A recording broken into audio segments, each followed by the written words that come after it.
انا جامد. انا جامد يا عزيزي الاهلاوي؟ لا انا مش جامد. انت اللي جامد يا صاحبي. انت اللي جامد عشان بتتفرج عليه وبتتفرج على الفيديو ده بالذات. احب اقول لكم عار عليكم واحد واحد واحد واحد، من اول مجلس الاداره لغايه جهاز الكوره واللعيبه، وفي الاخر المدرب. الاخر المدرب هو النوم عليه. ده بعد الجون التاني ريبيرو لقيته بيضحك واحنا دمنا محروق. المعلم بيضحك واحنا دمنا محروق. طب اقول له ايه ده المعلم عماد النحاس كان نايم. المعلم عماد النحاس كان نايم على الدكه. فصحى لقى الجمهور بيشتموا في ايه يا جدعان، فصحى في ايه، فلا محمد هاني على الخط بيقول له في ايه يا محمد يا هاني. قال له لا مفيش يا كابتن عماد، احنا خسرانين 2-0 بس. ارجع يا كابتن عماد كمل نومك. كمل نومك يا كابتن عماد. الجمهور هاني اللعيبه، يعني الجمهور عمل مع اللعيبه اللي انا كنت عايز اعمله الصراحه. الجمهور هاني اللعيبه، هانهم وهاني المدرب. عمال كانوا عمالين يقولوا العب بقى يا عم، خلي عندك دم، لعيبه عالة، عايزين رجاله.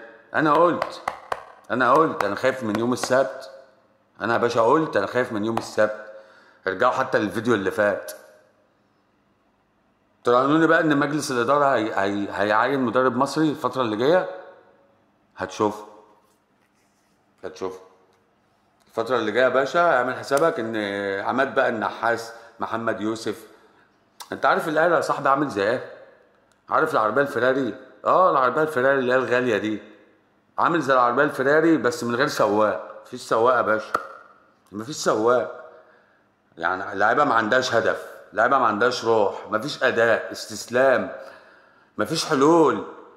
انا مش هتكلم عن الماتش، ما فيش حاجه، ما فيش حاجه. يعني احنا دعمناك بكفايه وشجعنا بكفايه. يعني كفايه بقى. كفايه. يعني ما فيش خالص الماتش قصدي عشان اتكلم فيه خالص. يعني مش عارف فين كابتن سيد عبد الحفيظ من الحوار ده كله. انا جاضد. انا جاضد بامانه جاضد. بقول لك يلا يا زملكاوي، اشمت يلا براحتك يلا. اشمت يلا براحتك والله حقك. حقك يلا يا زملكاوي تشمت والله فين قسما بالله. حقك. الاهلي بيموت يا جدعان، الاهلي مفيش شخصيه. فين البلاس 90؟ فين الاهلي بتاع البلاس 90؟ ده كانت علامه مسجله كده للنادي الاهلي. البلاس 90 دي كانت علامه مسجله للنادي الاهلي. مش عارف ما عادش خلاص الاهلي بلا شخصيه. يعني انت عايزني اقول لك ايه ملخص الماتش؟ حاضر. الملخص الماتش يا باشا، الماتش بدأ الدقيقه 4 بيراميدز جاب الجون. تمام. في الشوط الثاني الدقيقه 75 بيراميدز جابت جون تاني. بس خلاص هو ده ملخص الماتش. ده ملخص الماتش يا باشا.